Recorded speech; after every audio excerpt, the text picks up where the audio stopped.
Welcome. This is Joanne, owner and brand strategist of 10 Plus Brand, a multiple award-winning brand building and brand marketing full service agency. I'm also the producer and host of the podcast Interviews of Notables and Influencers on 10 Plus Podcast.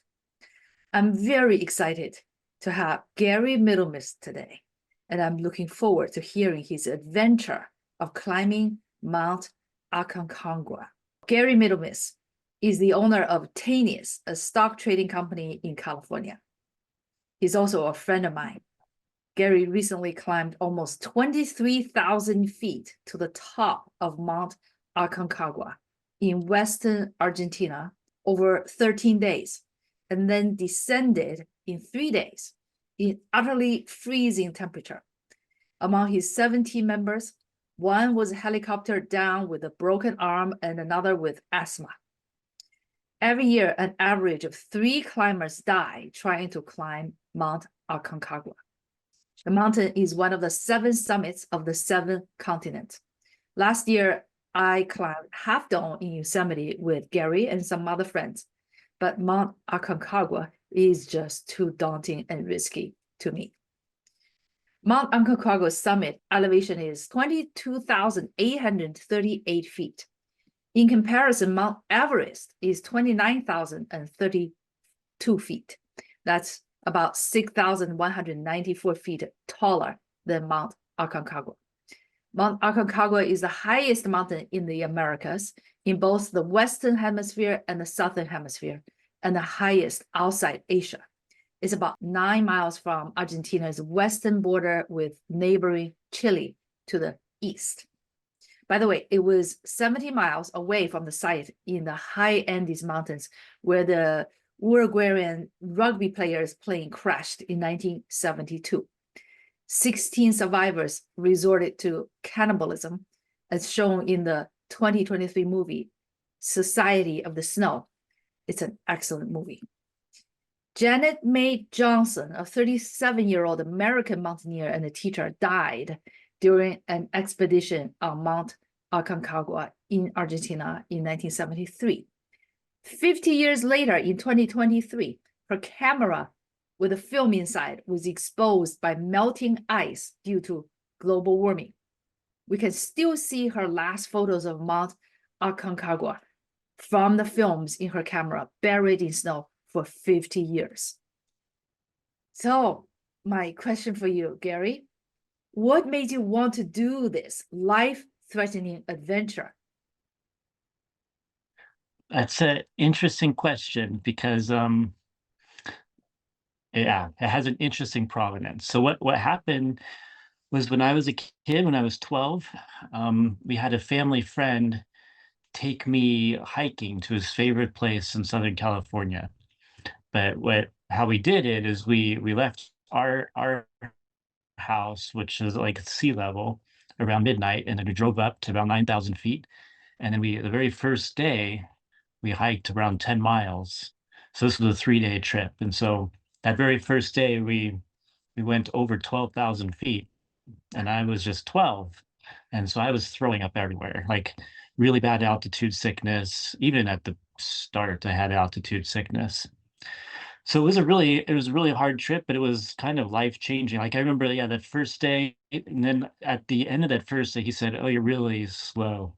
So tomorrow we need to start at 3 in the morning in order to be able to make sure we can get there before it's dark." And so I remember waking up at like 3 in the morning, and we had breakfast in the tent back before people were that concerned about bears, and took off, and it was all misty in these really high Sierras, little meadows and stuff. And I just remember walking in the misty dark with just moonlight. Anyway, it was pretty life-changing for me. So that guy that took me, we've stayed in touch. And when I was scoutmaster in Massachusetts, at one point there was around 7 kids that said, we really need to go hike some real mountains. The mountains here are so small. And so I took them to the exact same place. And one of the kids I took was also 12. And so kind of what happened was this last summer, the guy who had taken me on the backpacking trip called me up and said, "Hey, would you like to come with me to Aconcagua? I really want to hike this." And he's getting pretty old. He's in his 60s, getting close to 70. And he really wanted to give it a shot. And I said, "Sure, let me call my younger friend too." And so I called the kid that was 12 and I took him to the same place. And so the three of us decided to go up that mountain, and we had a group of we started as a group of 9 people, but yeah, three of us were friends. So, some people have it as their life goal, and some people, a lot of people have been training, and I just kind of just signed up by chance and signed up. My other friend, he actually signed up after arriving in Argentina the day before we left to go up the mountain. So he decided like the day before he was going to go, and gets to Argentina and tells them he's here. He wants to go up too. So we were not very prepared. Two of us, the one guy was, but not us other two. So that's how it started. So if I hear you correctly, the guy who exposed you to this severe mountain high altitude climbing when you were 12, now he's in his late 60s and he wants to climb. And you said, okay, he wants you to ask you to join him. And you said, okay. And then you also bought the 12-year-old that you brought up to the same mountain when you were the scoutmaster. So like Yep. 3 generations almost. Yes.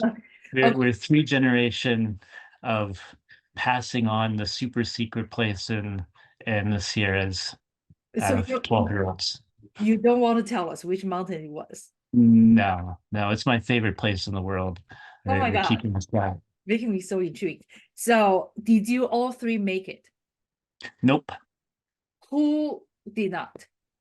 The original guy, once we got to base camp, started well, we had one day where the wind was so strong that it blew like the door off a porta potty, which like flew across the camp and smashed into some guy's tent. And someone was injured from that. We heard a lot of people running around in the middle of the night. And but our tents were totally flattened by the wind, and part of it had flattened over this guy's face, and he just could not sleep at all that night. And so we had to make our first kind of shuttle trip past base camp that following day to get to Camp One and just bring a bunch of stuff up. And he was just unable to recover from not sleeping. Now he's really strong. Like he's actually runs faster than I do as a 60 something year old, and he works out every day and stuff. But the lack of sleep was a problem. And then the next day he started having tachycardia. It's like his normal resting heart rate is, I think, in the 40s, and he couldn't get his heart below like 140. Oh, So the doctors sent him down and put him on the helicopter. so that's primarily due to altitude. Yeah, so your reaction to altitude is kind of unpredictable. It's not really related to fitness, and he has like a family history of arrhythmia. So sometimes people's hearts just freak out. It can't adapt. And then we had a woman who left like the day before him, because she got some altitude induced asthma that she could not stop hyperventilating, Oh, and she spent about a day just yeah. and they gave her a shot and slowed her down, but then she was right back to hyperventilating, so they sent her down. And what altitude were you at So this? that was base camp is like 14,400, so pretty high. I mean, a tiny bit higher than Mount Whitney in California, but not getting excessively high. But we had done that one hike up to Camp One, which was about 16,500. Um, yeah, I mean, struggling to breathe was a thing, but it was more like just tired, struggling to breathe. But I think as your body just starts to create the extra hemoglobin it needs in order to absorb oxygen, like sometimes it works and sometimes it's not working. And people do different things like take medicine for high altitude. to like dilate their veins. He was taking that medicine and I was taking that medicine, but sometimes it's a good idea, sometimes it's a bad idea. It's kind of, it was all of our first time at that altitude. So none of us had gone higher than Mount Whitney before, none of us three. And so it was kind of experimental just to see if you can tolerate it. Oh my God. So you slept at high altitude for how many days? You it took you 13 days to climb up. And Yeah. how many days were you camping in base camp one or whatever above Well, 10,000? so you wait at base camp. You kind of get to base camp pretty quickly, just a couple days to get there. And those are kind of long, mileage wise, they're long hikes. But then a lot of it is just you wait around at base camp to let your blood adjust. So some days you'll walk up to the camp one and carry some things. Some days you're just sitting there resting.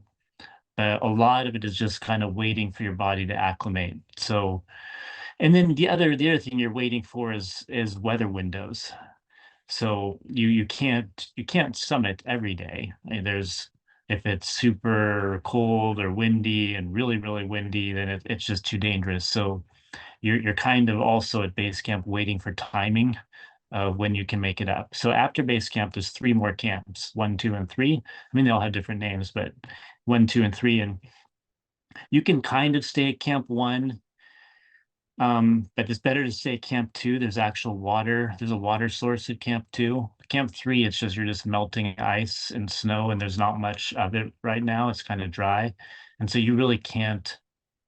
And then you have a lot of other problems at that altitude, so you don't really stay at camp 3. So basically you're at base camp until if they see a weather window 5 days out, then you start moving. You get to camp 1, then you get to camp 2, you wait there for a little bit, and then you try and hit that weather window.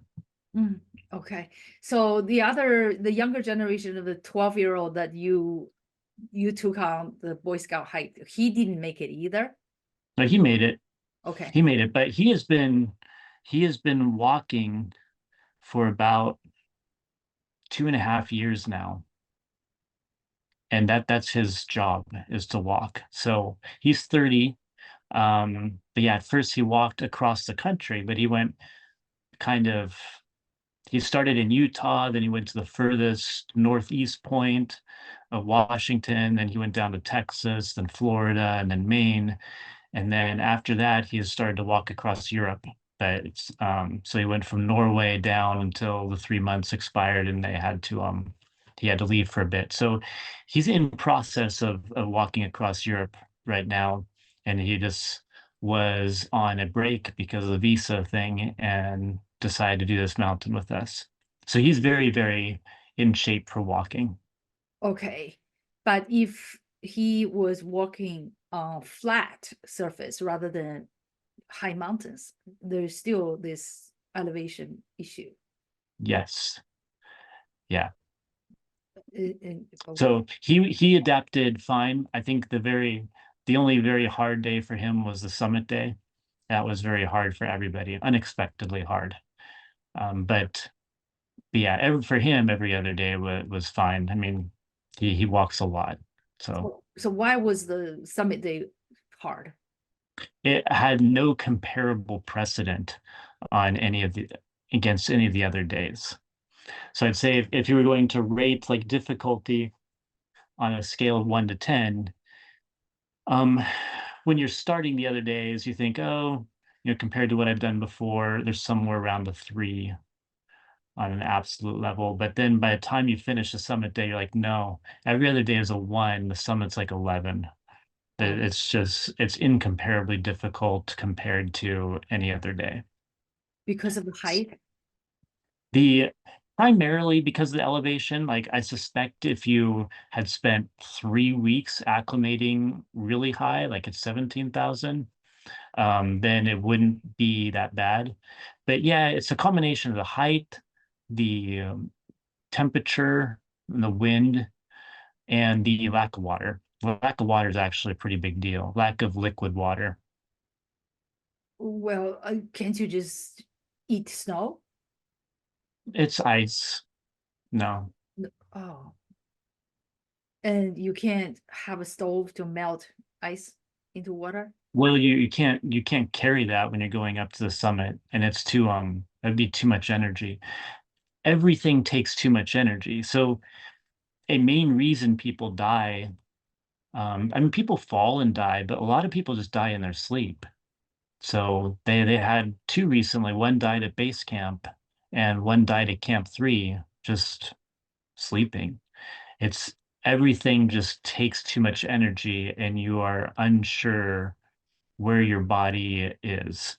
Because you can't really feel how close you might be. And a lot of the problems of the high altitude is everybody gets sleep apnea. So that's what was happening to my friend who brought me too. I was sharing the tent with him at base camp, and he would just stop breathing for 30 seconds to a minute at a time.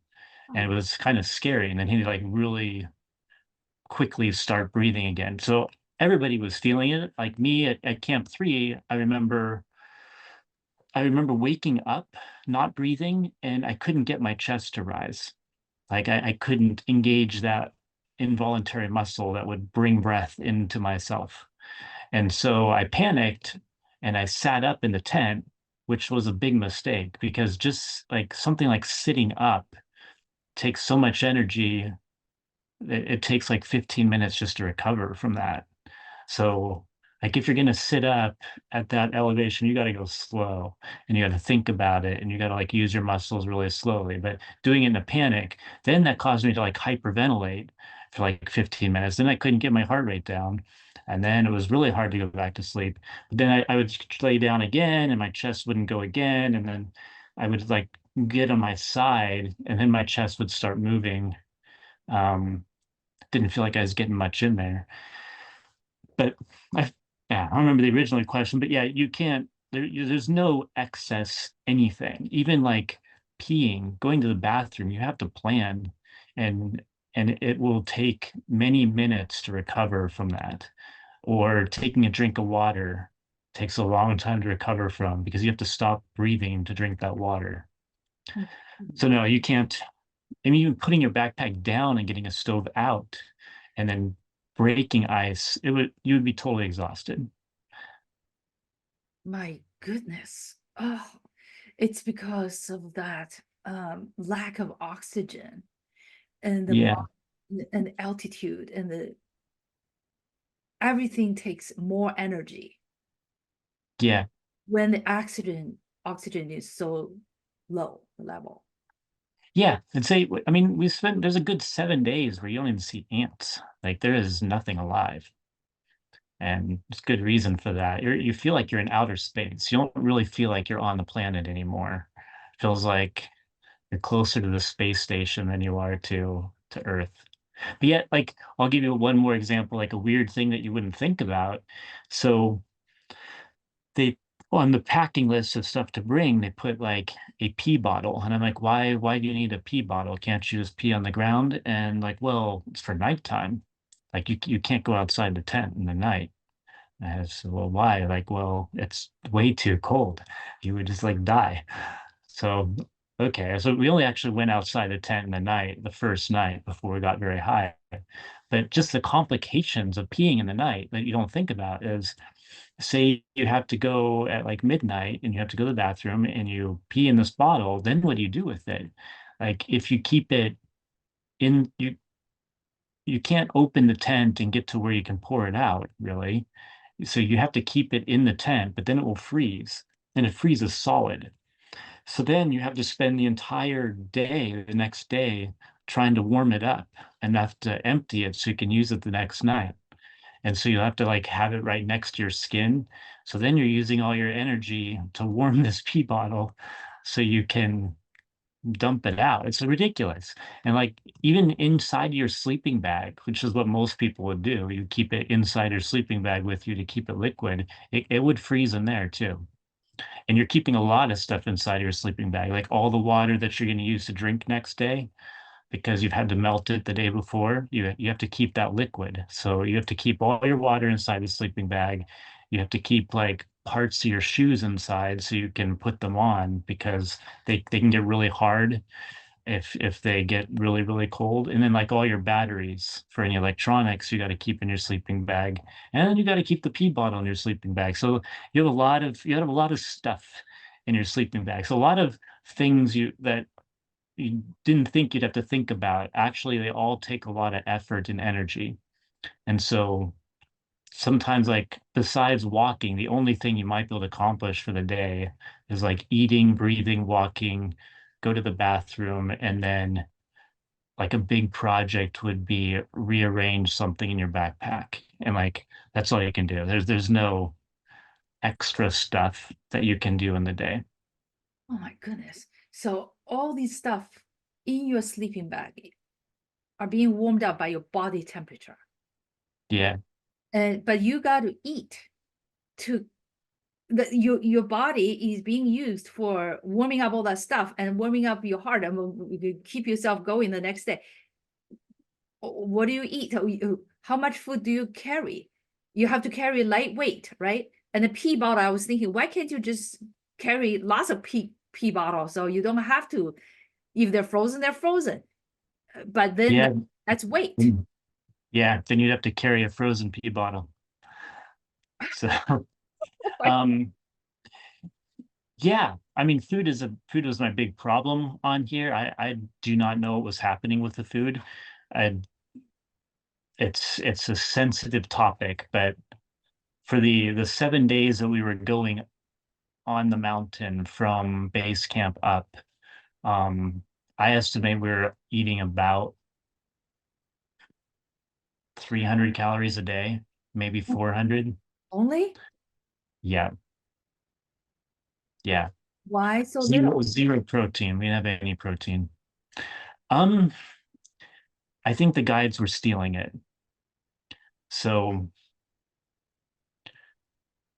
yeah, it's an issue. I mean, part of the thing that's complicated about these trips is you don't know what you're getting. You're in a foreign country and you're not in control of the process whatsoever.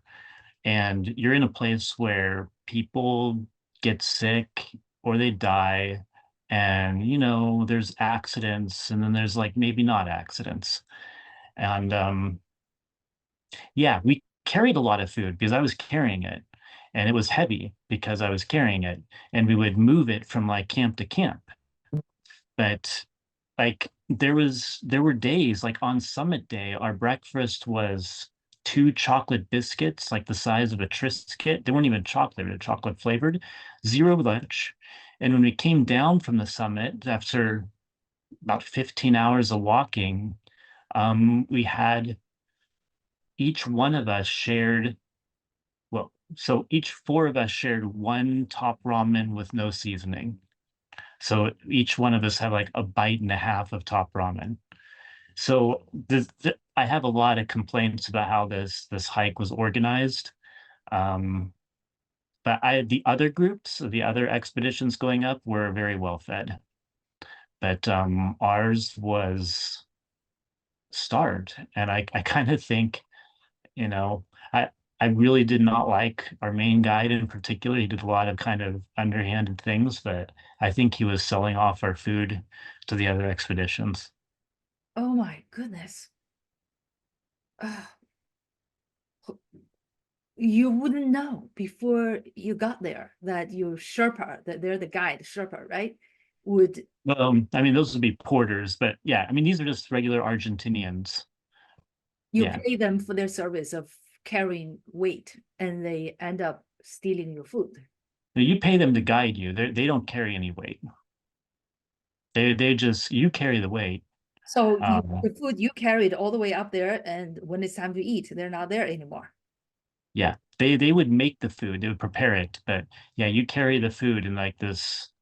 Everybody's carrying food in big bags of stuff. But yeah, when it would be time to eat the food, there was very little to none. Oh gosh.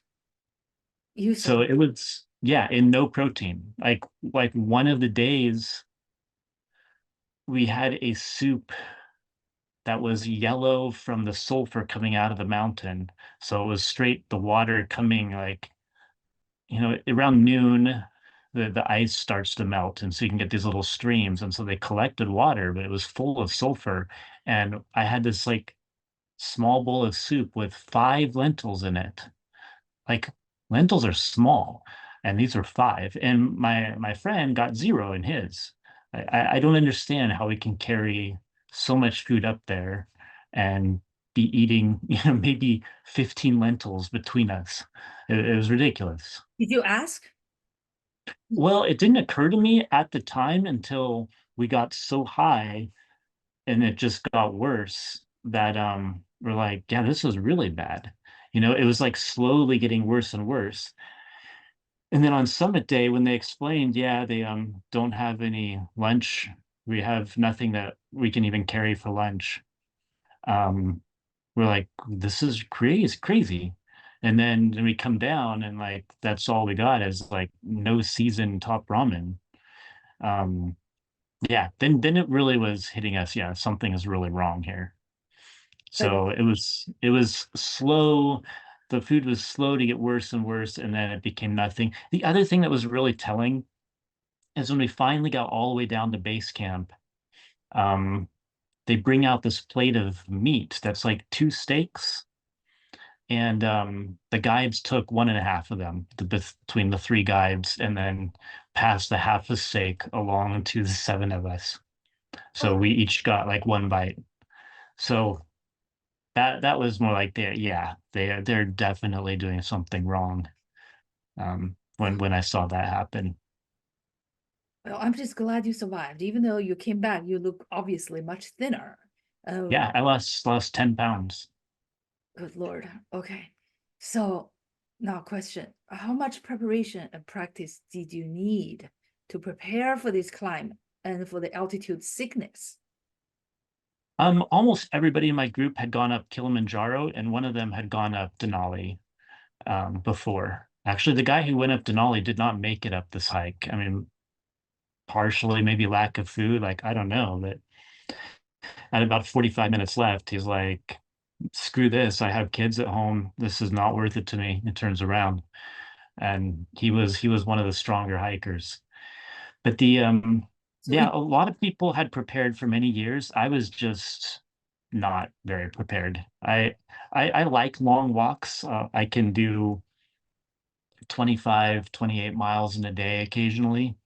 So I've been prepared for that. This was not so much a long walk though. It was just like when you are walking, it was generally pretty short and pretty steep and not much air. I did prepare also by trying to like do a lot of sprinting to try and get my heart to go really fast and kind of simulate lack of air.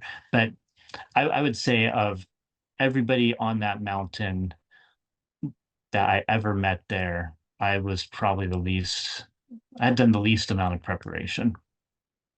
So there, most people do prepare. I would advise preparing. hmm. But those who were prepared, more prepared than you, not necessarily made it to the summit. Yeah. Altitude sickness, coldness, and physical condition, whatever. Okay, well, in hindsight, do you regret you didn't prepare enough? Well, I don't live I don't live at a very high altitude, so it's kind of hard to figure out what to do. Um, Things that would have helped. I mean, Kilimanjaro would have helped, but it's so much easier that it's not that comparable. I mean, it would have helped to see like, hey, how do I feel at this altitude? I mean, it's much lower and you're there much shorter. But there, to give you like our porter to person ratio, so there are porters that carry things, but it was one porter for 4 people. Kilimanjaro is 4 porters for one person. So it's 16 times more porters in Kilimanjaro than it is for Aconcagua.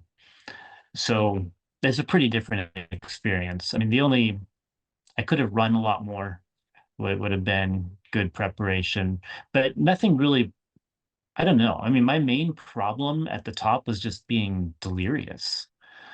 I was disoriented, dizzy, delirious, could take maybe 4 or 5 steps before having to stop, and dehydrated. Because again, on that summit day, your main goal is to keep your water liquid. And so you can't put it in your backpack. It freezes really fast. It was negative 30 degrees. So you're basically strapping bottles of water all over inside of your coat and hoping they don't freeze. And if it takes too long, then you run out of water or it freezes and then you're in trouble. So I'm a pretty heavy water drinker. So I was fairly dehydrated by the time I got up to the top. So I don't know how to prepare better for that. I mean, knowing about these things would have been good, but I went in pretty blind. Oh my God, you're a risk taker. Now I have three questions. Number one, has the word death ever occurred to you? Did you ever worry that you may die? Number two is, when you say porters, you mean guides? No, No. they're different people. The porters you never actually meet. They just pick up stuff Oh. and part of the day, usually when you're not there, and they transport it to somewhere else. So they just transport your tent, your equipment, your weight. Yeah, like they might carry the stoves and the gas and like all the community stuff Yes. that's needed. Yeah, Guide, actually, they led the way. right. Okay. The guides are with you and make sure you stay on a trail, don't fall on anything, make sure your crampons are okay. And like if you have a major problem, they try to radio in and get you off the mountain. So Oh, they're with you the whole time. They don't carry your stuff at all, okay. but Okay. they do cook the food. All right. So before I get to the third question, which is about your team, okay. Have you ever thought you might die? Um, I was a little bit concerned after I heard about there was like a 28-year-old American that had died this year. I think he just died in his sleep at Camp 3, and it was after summiting and coming back down. So the sleep apnea episodes did scare me because you just it's just binary and somewhat random from what I can tell that you stop breathing and don't start again. So I think our the first night at Camp 3, I was a little bit nervous. I was more nervous about starting the summit, but I had no idea how hard it was going to be. Again, like all the other days do not prepare you for the difficulty of the summit day. It's really not the same thing. It's like going from walking 2 miles a day to running a marathon. It's not really preparation. So didn't have a good sense of how bad or how hard it could be. So I was a little bit nervous about that. I mean, not terribly so. I mean, but I just did have a good idea what the range of things could be. But yeah, I was the only thing I was really worried about was dying in my sleep. And there was only 2 days I was a little bit concerned about that when we were at Camp 3. But the rest of the time, nah, I felt more or less okay. Camp 3 is, what's the elevation? It's right below 20. It's Okay. like 19.8 or something. Okay. You said sleep apnea. Normally at sea level, more or less, people have sleep apnea, uh, not induced by elevation, not induced by lack of oxygen. So if you went up that height above 15,000 feet, okay, uh, even if you never had sleep apnea at sea level, you would develop sleep apnea at that altitude? Quite possibly. Because my friend who got helicoptered down, he did not have it at sea level. He'd never had it, and he definitely was having it at 14,000.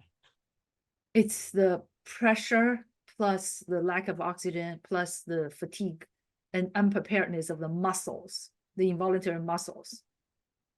That Yeah, I'm really not sure. But for me, when I would stop breathing, I couldn't even engage the involuntary muscles. So What do you mean I, you cannot engage? I couldn't get when I woke up and I could not even force my chest to rise to take breath in.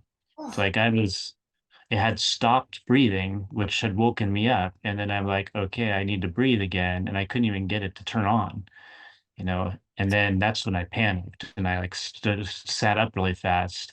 And that did allow me to get my chest to go again. But I'm not sure of the mechanism. I think my guess is it's slightly different than regular sleep apnea, right, just from my experience of like, I can't even voluntarily get my breath to go.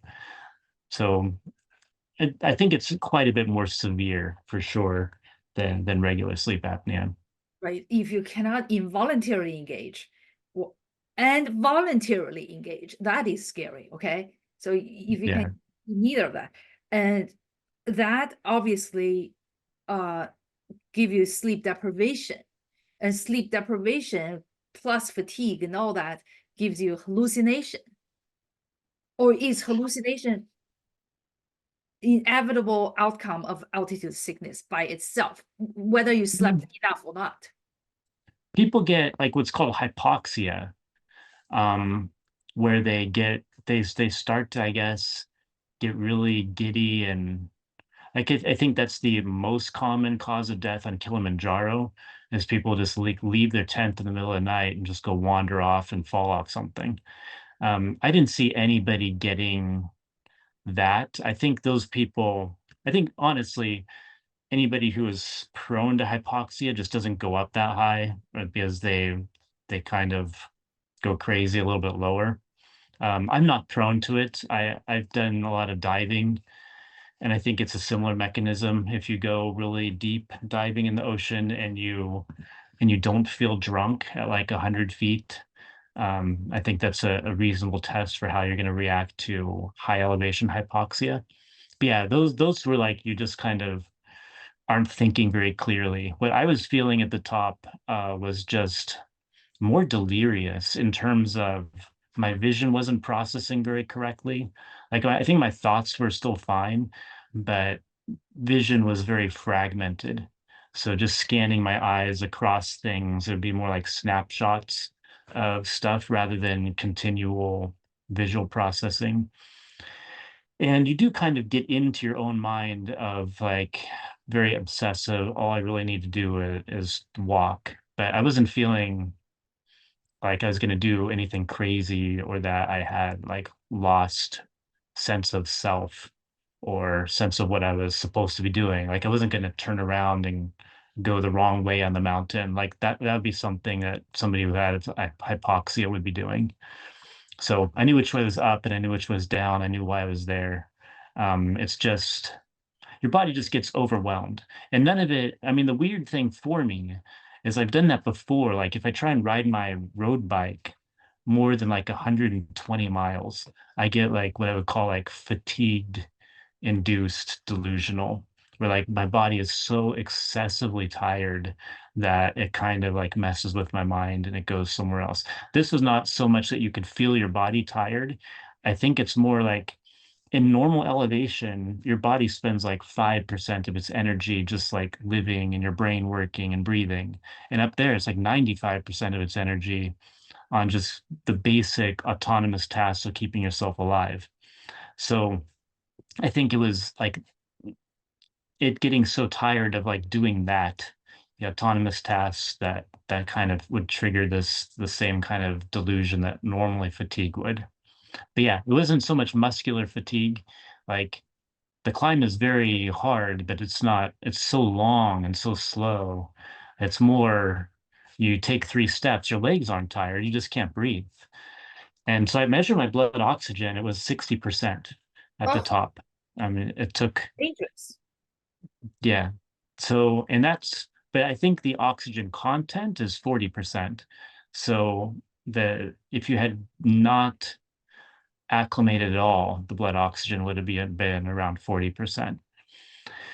So that was a testament to having acclimated some. But yeah, watching it drop was interesting. I made several measurements and just watch it go lower and lower and lower. And you're like, yeah, Normally you'd be in a hospital if your blood oxygen was 60%.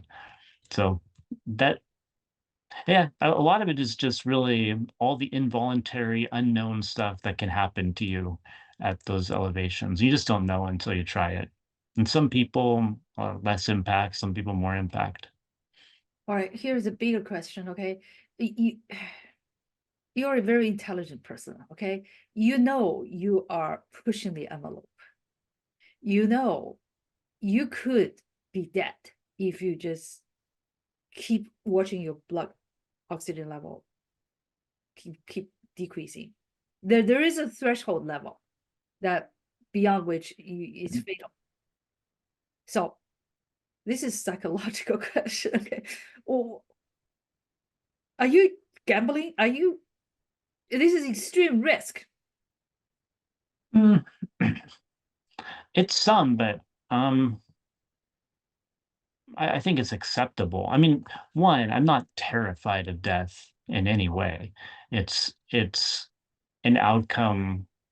I mean, it's going to happen to you anyway, regardless. But yeah, it's not something I approach with terror. At least I try to make it so that fear has a rational but small impact on my behavior.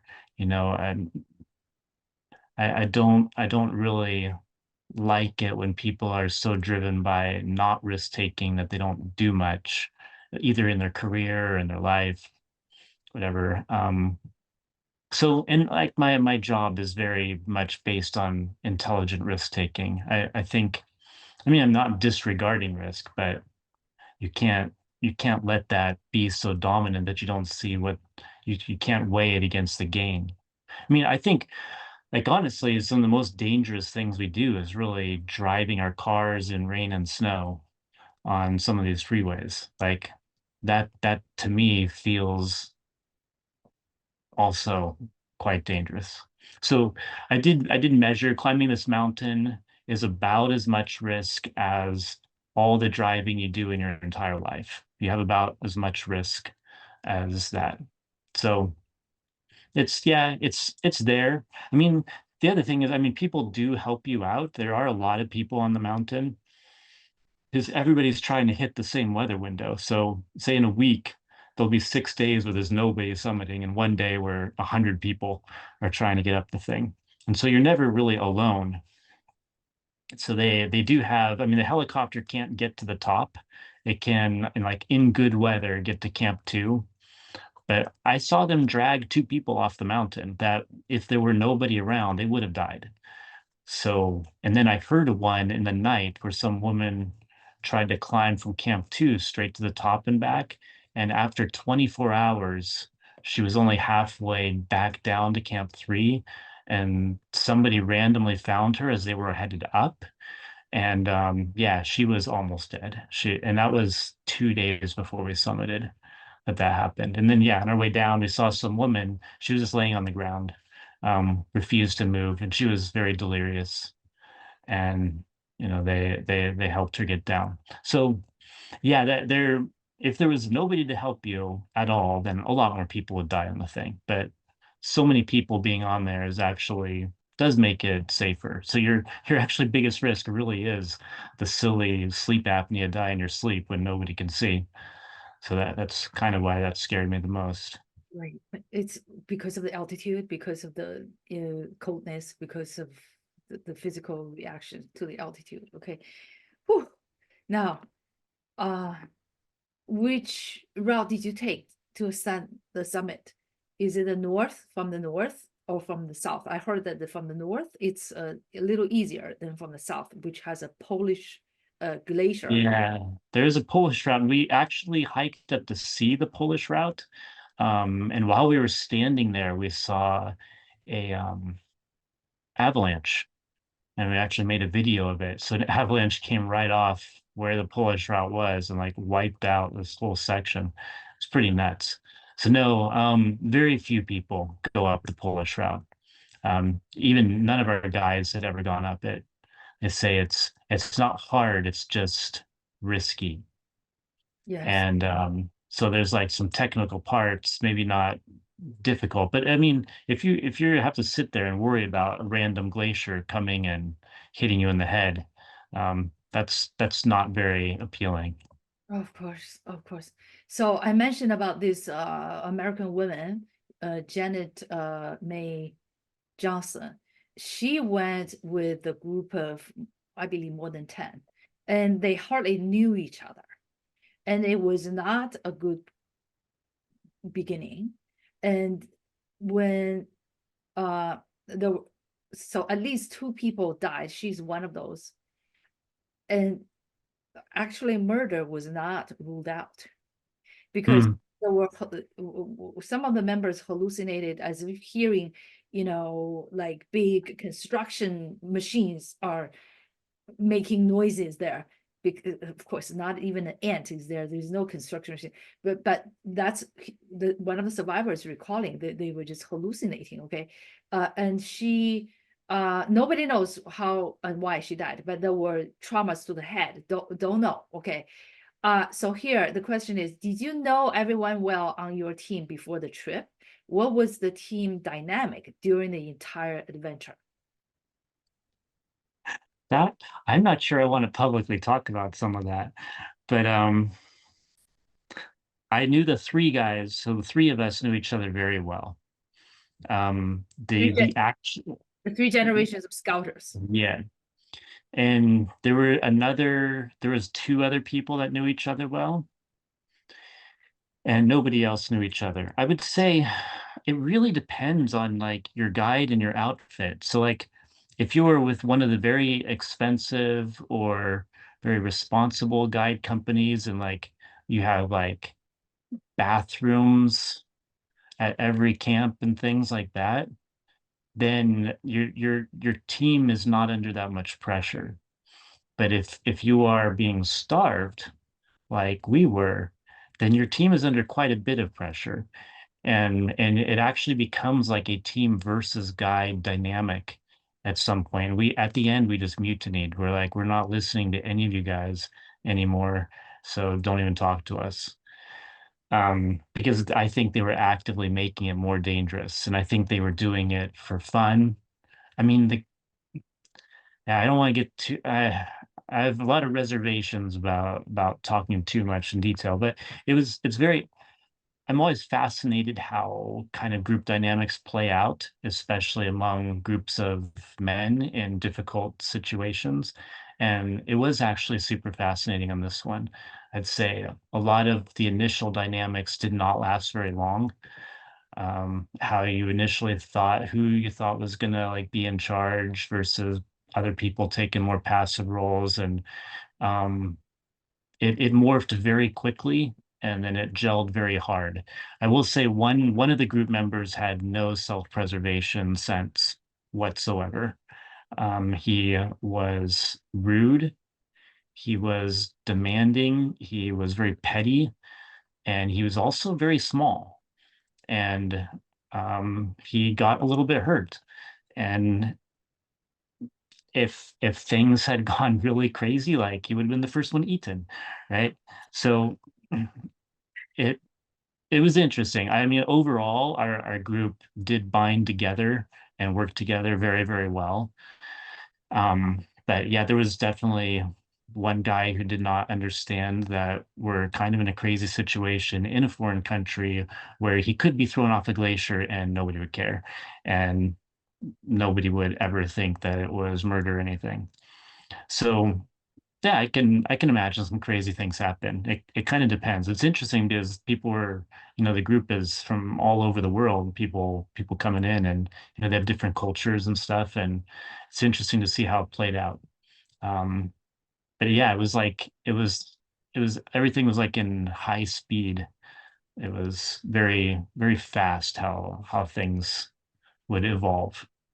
Hmm. So did you have any say in organizing your team, or the guide just put randomly people from different corners of the world into, okay, this is the team, let's go together? It wasn't, I mean, it was the expedition company management that like put the team together and assigned them the guides. Oh, would you, if you had the chance to do this again, if you wanted to do this again, this is a hypothetical question, would you uh hire guide like you did this time? It's an interesting question. I would hire, I would do it more one-on-one. I'd hire like a personal guide. You can do it that way. It's just a little bit more complicated logistically. But if you want to control the experience, which I would be more interested in, um, you, I would actually interview the guides and try and hire an independent one. I think we just had really, really bad luck of guides. Like our main guide did not speak English. He was the only guide on the entire mountain that did not speak English. I speak Spanish really well, so that helped a lot. But how can you guide for 21 years a bunch of Americans mostly up a mountain and not bother to know a single word of English? I mean, his he just really didn't care is why.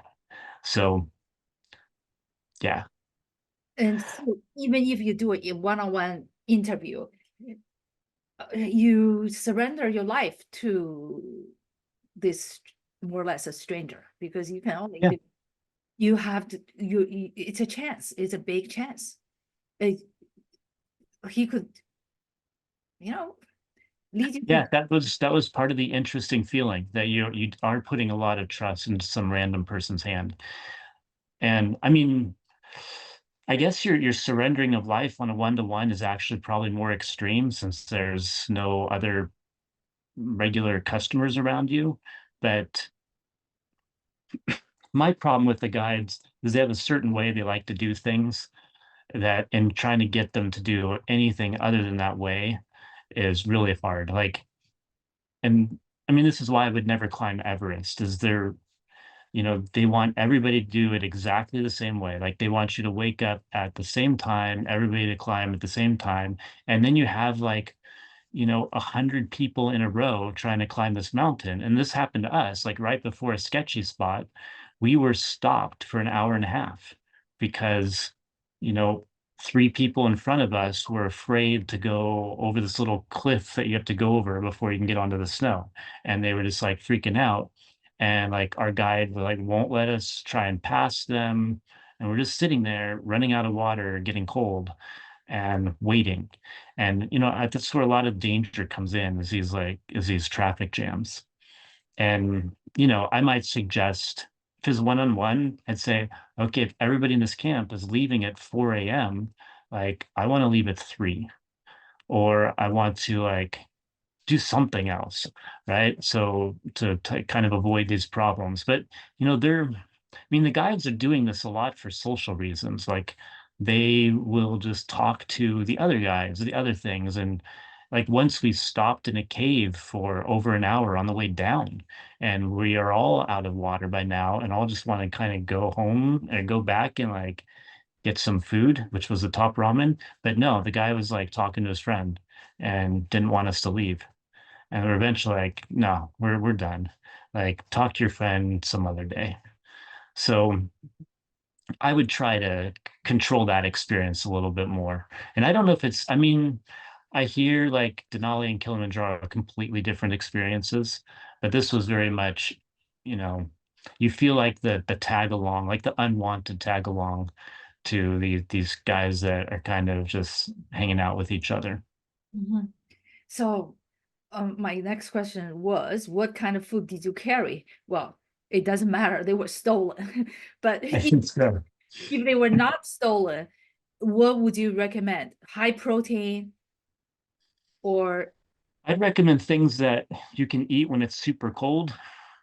So not like bread products, especially like biscuit things that are gonna like freeze solid. Mhm. Um, Things with sugar, but not exclusively. Like what would have been nice if we even had like peanuts or something, which we didn't. I mean, we pretty much exclusively had like weird types of biscuits and random dinners Mm. that sometimes were terrible.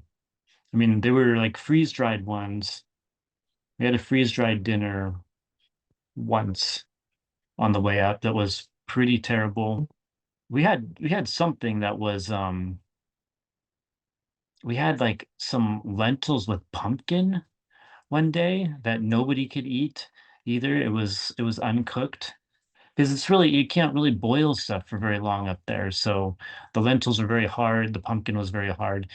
I don't know. I mean, I guess I would take like salami and cheese. Like there's nothing wrong with that. You get like a stick of salami and you cut it off and some cheese and you cut that off. Mhm. So, I mean, I definitely saw other people eating stuff like that, but Okay, yeah, so we weren't. freeze dried, you gotta boil the water and then put the water in the freeze dried black bag and but at that altitude it takes a long time to boil water, right? Well, no, it just doesn't get very hot. I don't know what temperature it is when it boils, but it's not very hot. And Okay. so when you put it in the bag, it just doesn't cook the stuff very well. Okay. Now, when you are kind of deliric or hallucinating, do you know that this is triggered by the altitude, or does your brain still have something to tell you this is my brain is being tricked by the altitude, or do you have any cognitive control over your hallucination or delirium?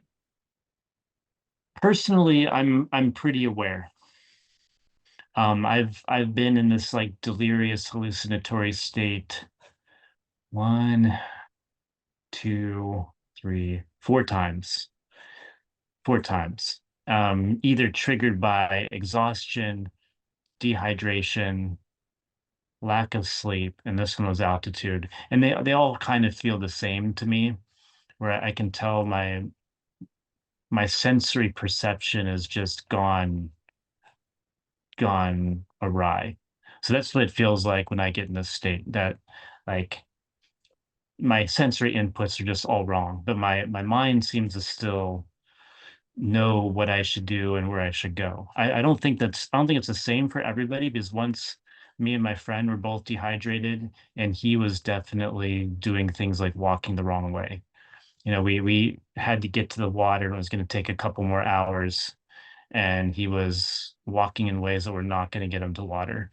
But I was always aware that yeah, we really needed to get to the water, even though you know, I could tell I was not wholly there either. But my mind seemed to still know what to do and be able to get my body to do that.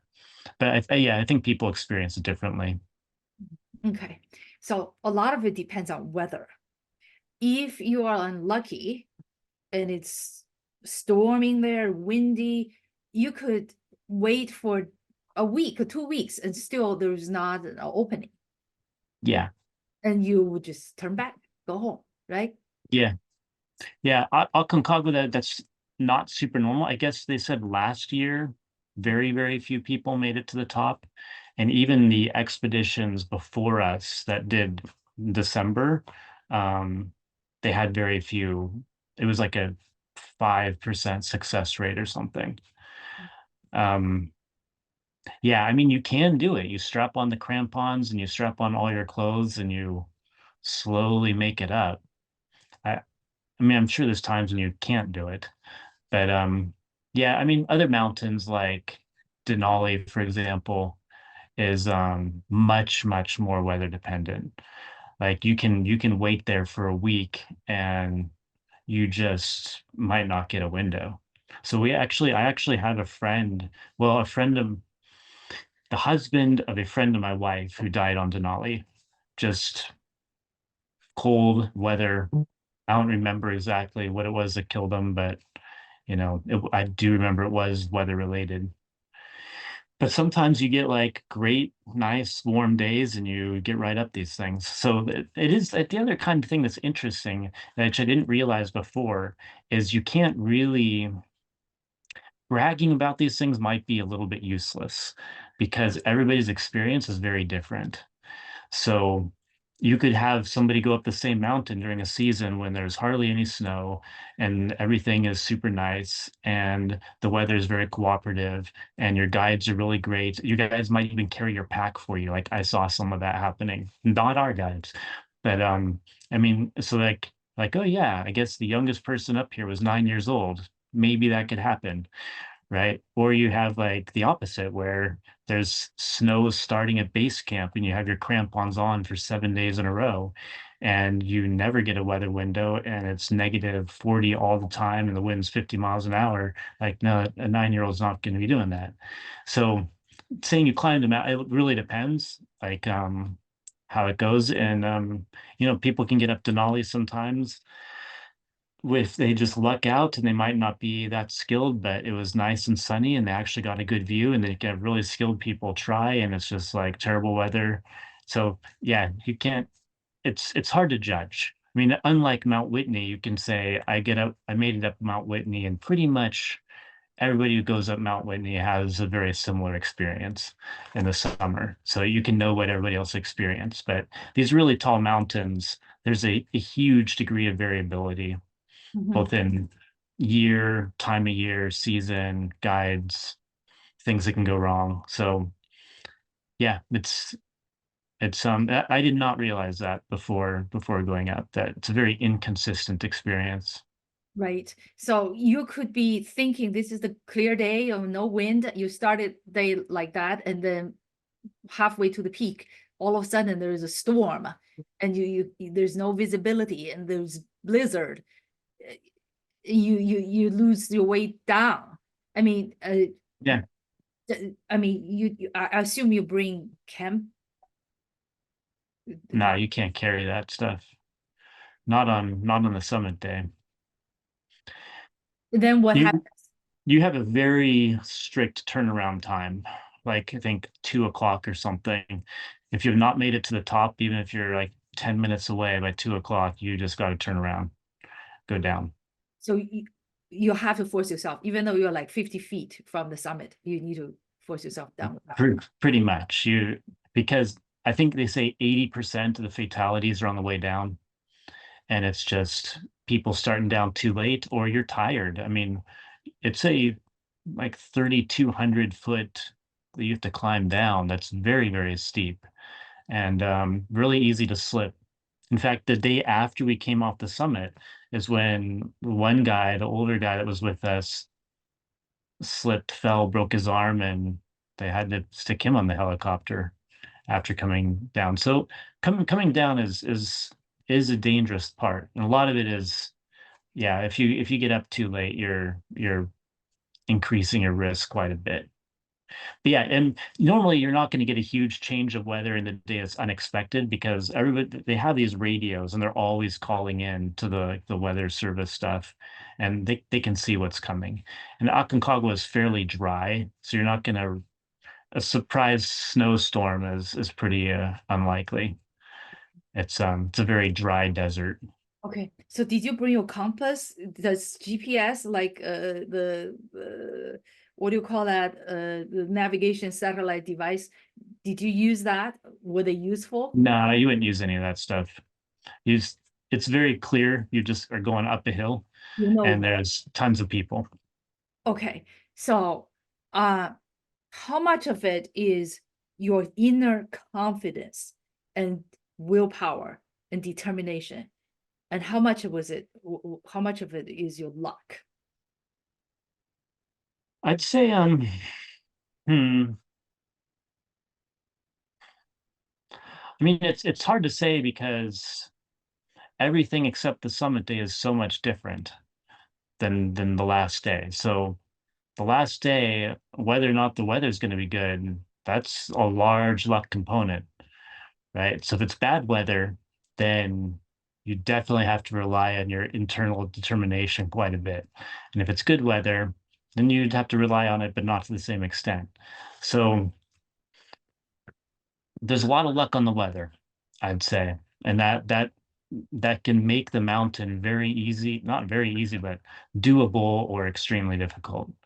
So I'd say a lot of it is luck. I mean, decide if you decided to climb a mountain like that, then you probably have enough mental fortitude to get to the top, probably. But yeah, the the final day is very random. What do you mean? Random. If it's going to be good or not. I mean, Yeah. if it's really good, you could get. Before I was thinking maybe, some of my family could do this before the summit day. Like I would like to bring my kids up here sometime. But after the summit day, like no, no, there's too much. It's a little too um, luck-based risk that's going on where I don't think I'd want to bring my children on it. Yeah. Um, Yeah. yeah, I'd take them to Kilimanjaro. That's what I actually wanted to do next month, but I think we're gonna punt that to the summer. Okay. It's factors without outside your control. That's the part. Yeah. So it took you 13 days to climb up, 3 days to climb down. And you said climbing down is harder than climbing up. Tell us why. Well, it's more dangerous, and it's just from the summit part. It's more dangerous getting off the summit than it is getting up. It's just because you're tired, you're hungry, you're cold, you are thirsty, and there's no real trail. It's just you take steps and you can slip. Like I saw a guy right in front of me, actually two people in front of me, a heavy guy. On the way down, he slipped on this glacier and just started sliding.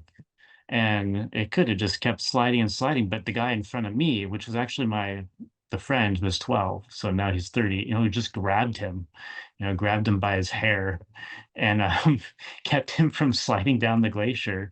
And a bunch of people came and like held him to get back up, and he like totally ripped right through his pants and everything. So like it's just you can have random, you're tired, you just want to go sleep. Um, and like the guy on our expedition who on the way down, he just fell and broke his arm. Just I think he was just like lack of food and fell backwards, put his hand down wrong, broke it. So yeah, it's just tiring to get down, and you're like you just want to kind of get back to Mendoza and eat ice cream and steak and pizza, and that's all you're really thinking about. You're going probably faster than you really should if you're going to go safely, and it's a bunch of guys with testosterone like, hey, how fast can I run down this mountain sometimes, right? So yeah, getting down did seem kind of more like dangerous in terms of the terrain. Mhm. And your internal drive to get down to the bottom as soon as you can. That Yeah, going up is like, you have to go slowly to acclimate. When you're going down, you're like, I could walk out of this mountain. It's 20 miles, but I could do it right now and just walk all night long. And that's where your head is. Like, I want to walk out of here. I want to get down low. I want to take an actual shower, drink some water that is not that water, and eat real food. So it's kind of like this I must get out of here type of mentality. So yeah, adds, that add, little sketchy. yeah, that adds more risk actually. Okay, so Yeah. on top of the mountain, what did you see and how did you feel when you reached the summit? So my summit experience was again as part of this was this deliriousness that kind of prevented me. And the other thing is like I had not decided years ago I was going to do this. So I didn't feel like this victory feeling that you might if you like win the Super Bowl or something. You know, I I'm still kind of processing actually. I'd say something that was kind of interesting was when we could see the end and we were told it was like 45 minutes away. My thought was like, oh my gosh, I'm not sure I can last 45 minutes. Like that sounds like a long time. And then the kid I'd brought, I'm not sure he wants his name mentioned, so I'm not gonna say, but he just decided he was walking behind me. He's like, Gary, I'm just gonna count every step you take and just take 100 steps. And I'm thinking, oh my gosh, I can't take 100 steps. Like that's a lot of steps. So I would kind of cheat and like do small ones sometimes, but you're wearing these huge boots that are like ski boots. They're really big. They're like double boots. They're they're exhausting to wear, honestly. They're really heavy, and you have no ground feel, so you're always sliding backwards. But if he had not like counted me through it, I don't think I would have gone. It was a good thing to kind of take my mind off all the other issues going. I was feeling some sense of victory, I will say, like through parts of it, but not like the giant aha at the top. Like at the top, literally, you pull yourself over the rock at the top and you just lay down right there.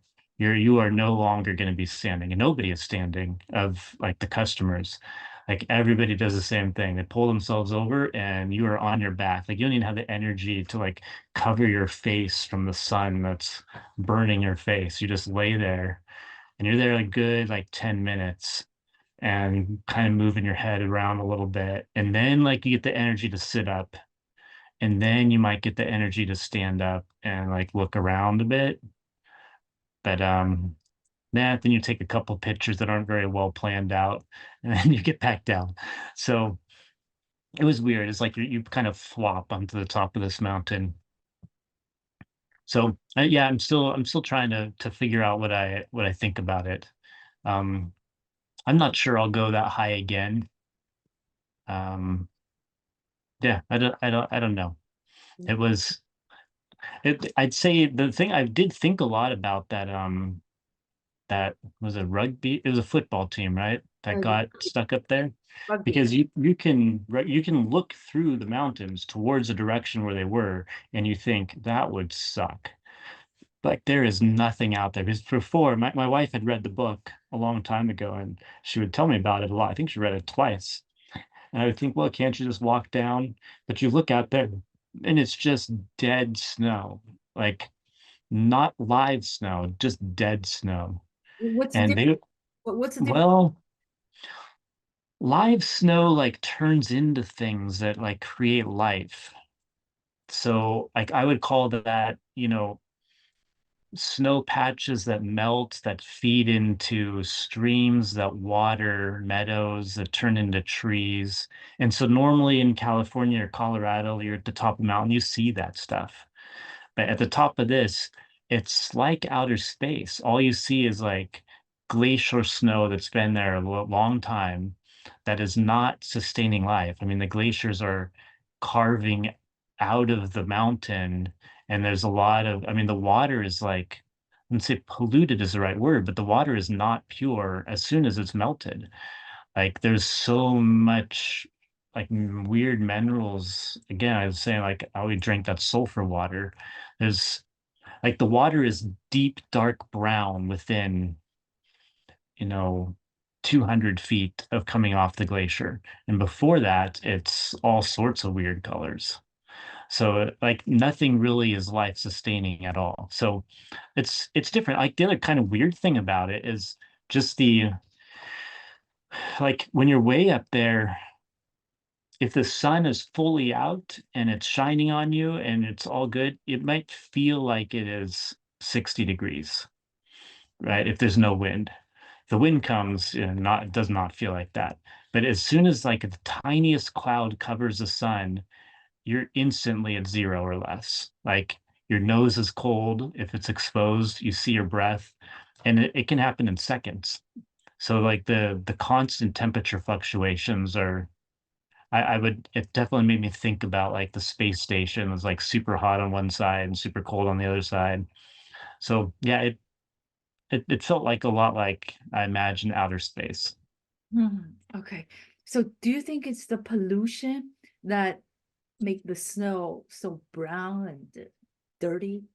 No, there's no like human pollution up there. It's just raw. It's just everything is it feels like the earth is just being formed and created. It almost feels like a pre-life earth, like pre-microbes. Like um no, it's just the stuff coming out of the rock. Again, in the Sierras way up high, it's granite and it's pretty solid and clean. This would have a lot of like I don't even, it's not dirt. I don't know what it is, but the water is almost undrinkable. So they would say don't drink the water raw. You have to put something in it, like tang or tea. So if you try and drink it water, it's not quite brackish, but it is kind of like trying to drink salt water. It's really hard to get down. Okay. Oh gosh. Now, would you plan to climb another huge, cold, dangerous mountain again? Well, I don't, I mean, again, I said I want to get my family to go up Kilimanjaro because my son says nobody's heard of Aconcagua. It doesn't mean anything, which is something he would say. Mhm. Um, and now he's like semi flirting with the idea of going up Everest. I've What? told him it would be really cold, but he likes doing hard things. I said if he wants to do it in the next 3 or 4 years, I'd do it with him. But other than that, no. Again, Everest I feel is just randomly dangerous from traffic jams. So It, yeah, well, that's too much, really. If this, I don't feel a sense of joy from what you described.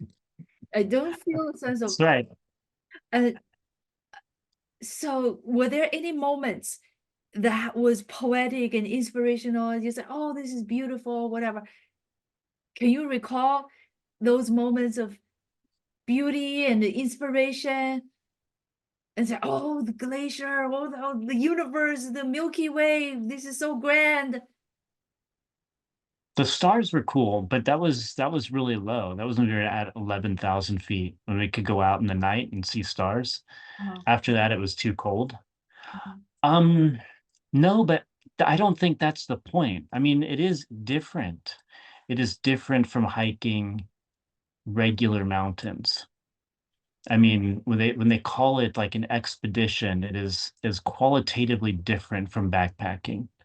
Like my favorite place that in the world where, I took the kid earlier and I was taken earlier, like I cannot walk through there without being in tears, like for most of it. Like it is super, super poetic, inspirational, and the most beautiful thing I've ever seen. This is different. I mean, the beauty is stark. It's danger beauty, it's raw, but it's not life affirming. Again, there is no life there. What strikes you most is really not so much death as in pre-life. It feels like it is in a pre-life state. So, I mean, I did walk outside of my tent really early in the morning one morning, around 7 in the morning at Camp 2, and I just walked around alone for about an hour before the sun came up to feel what it was like to be that cold. And then I found this little cave in this nook of this rock, which where I guess the condors have a nest in there. And I just kind of huddled in there against the wind and watched the sun come up. And I would watch it go across the rocks and the snow and try and see how long it would take to get to me. And I would feel myself like slowly freezing. And I just kind of wanted to see what that felt like. Um, I would say it was just it's not the awe-inspiring beauty that you feel in normal mountains.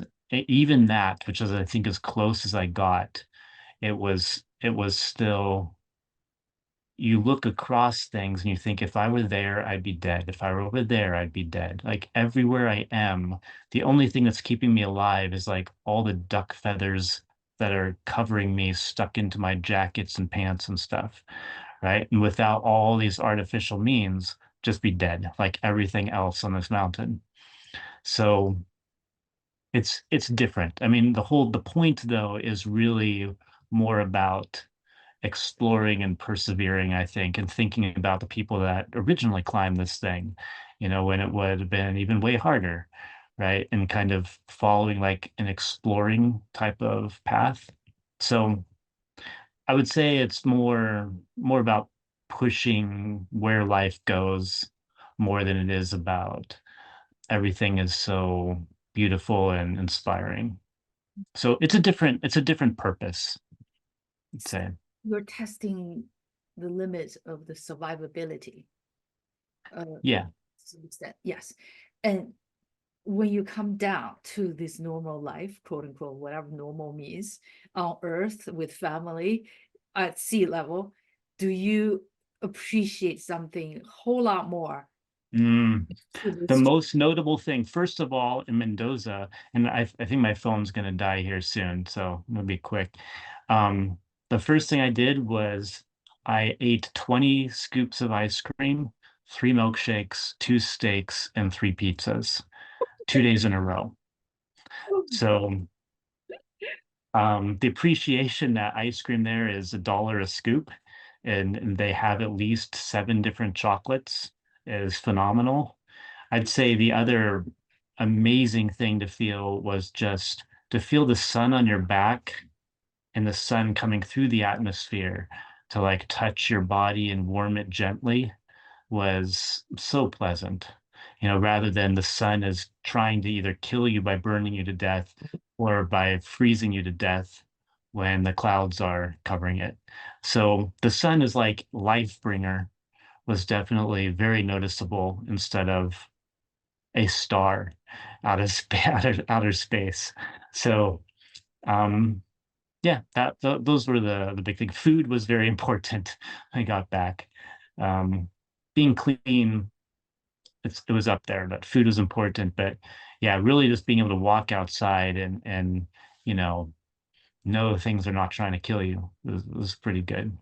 Okay, so what are the most memorable things from this adventure? Most memorable. I think the group dynamics and getting our group to solidly gel was was memorable. I mean, some of us will be friends for a long time. I think the terribleness of the guides was very memorable in a bad way. I will always remember that morning I woke up and walked around alone, um, because I deliberately decided to get out of my tent when it was dark and cold and put on as many clothes as I could and see what it felt like to be alone way out there. And so I walked to where I could see nobody and spent a good hour, maybe an hour and a half by myself, just watching the world get touched by light slowly. So those are probably and I mean the last few hours of getting up the top where everything was just going wacky. I mean that's very memorable.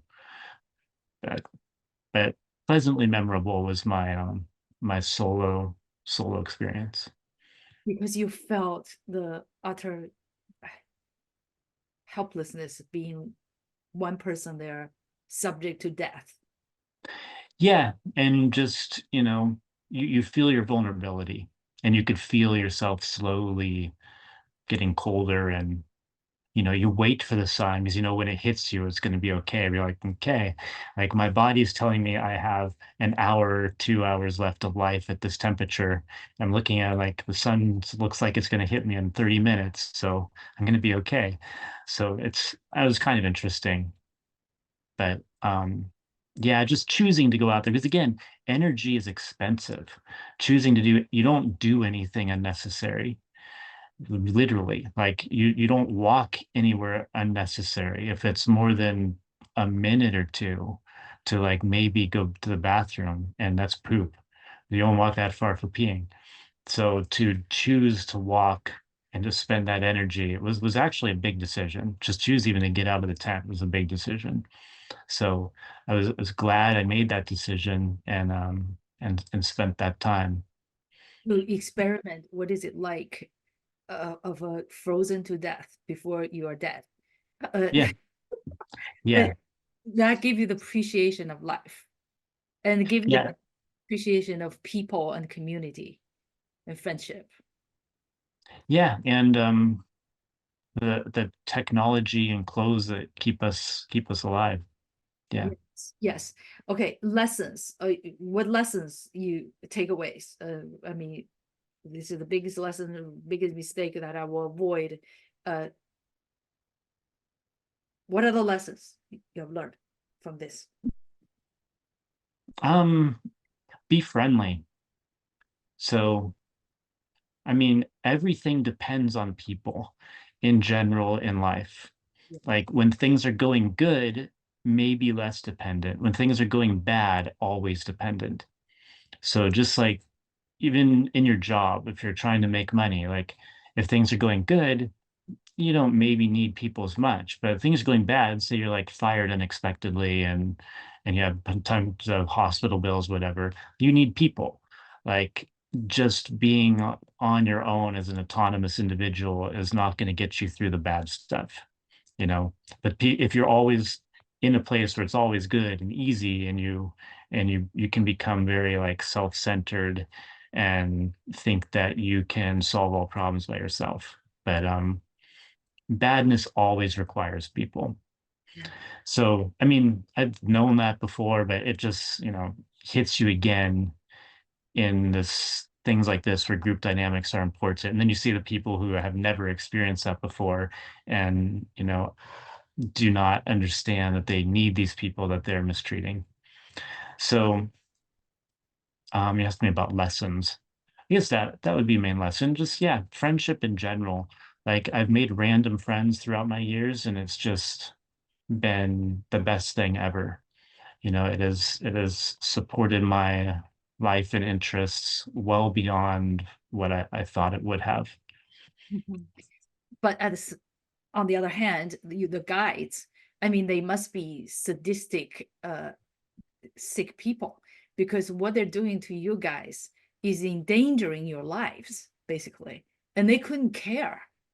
So, Yeah, that's the other side of the coin of humanity. We have this the good side, and we have this evil side, and yeah. But if you ever read Seawolf, I mean, this when I read Seawolf for the first time, I was very impressed by there's some like is it like the cabin boy on the boat and like the sea captain sends him up up the top of the mast to do something dangerous, sends him up to the task to do something dangerous and stupid and just for his own pleasure really. And like one of the people on the boat said like, why are you doing this kid? Like, well, it's like nobody cares about this kid.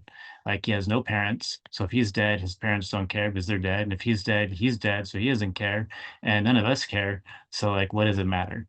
And I think,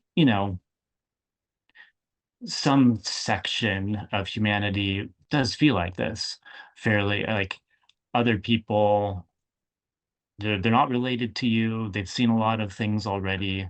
And if you've gone through a lot of trauma in your life already and you've seen a lot of death, then what does it matter if somebody you're guiding up this thing dies or not? Like, how long is it going to bother them for? Like, not. And like our guide would actually brag about how many people have died on his expedition. So I think he was inducing it.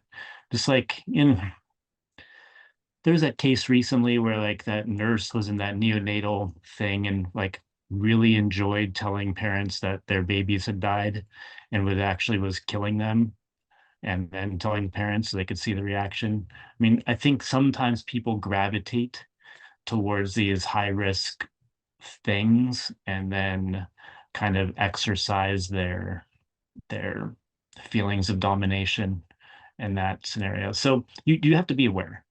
You might end up with the sadists or narcissists in this group. Is they're going to gravitate towards that, just like child molesters will gravitate towards some things, certain jobs, and sadists and are going to gravitate towards you know people in difficult situations. So yeah, just I'd say be aware it's a possibility. I don't think it's super common. I think we kind of got bad luck, but yeah, you it survived. You could. survived. You persevered. You returned.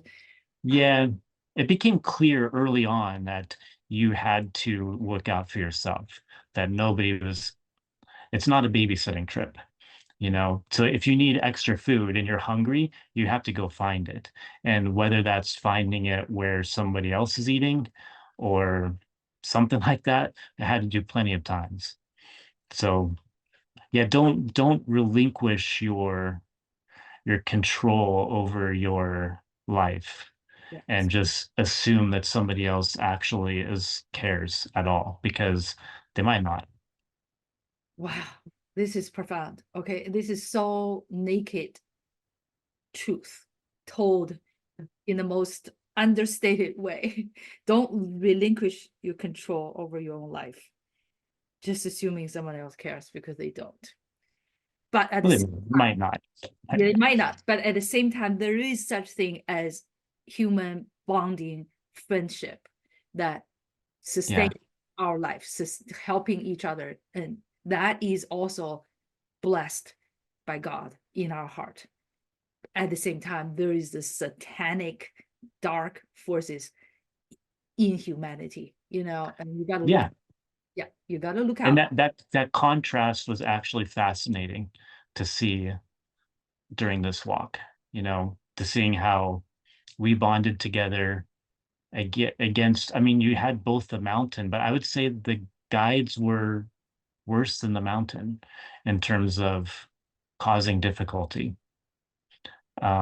But yeah, I mean, to see again like that dynamic and how it changed how we bonded and who was in charge versus if it had been different situation was, I mean, it's fascinating for me. That's like my favorite thing to think about ever since like elementary school is seeing how groups of people bind together. A lot of it is because, I mean, I was very unsocial in elementary school and I was trying to figure a way out. Like, how did I go from unsocial me to social like these other kids? And so I just watched them. Um, so yeah, it was, yeah, seeing the different sides of humanity. Like, we were extremely kind to each other, except for the one very spoiled person in our group. And the guides were extremely not kind to us. So the things we would do for each other were pretty remarkable, actually. Um, and the things that the guides would not do for us was pretty remarkable. So yeah, the contrast was pretty interesting. Wow. Oh, last question I ask everybody I interview. Okay. So if you can use about 5 words or less to describe your personal brand, like what does the Gary Middlemiss brand stand for? What would you use? Hmm. That's a tough question. I'm not good Okay. at self-description. I would say I'm still introverted. Um, so I'll keep with that word. But Um, you are audaciously, uh, but also you take calculated risk, don't you? Yeah, but that's not the same as introverted. I'm not risk averse. I am risk accepting. That's for sure. Introverted, it's more like if I have to talk to more than 3 people a day, I get exhausted. And if it's more than 5 people, I have to be alone for like a day. Like I recharge by being alone. I do not, I might like being around people, but it's still exhausting.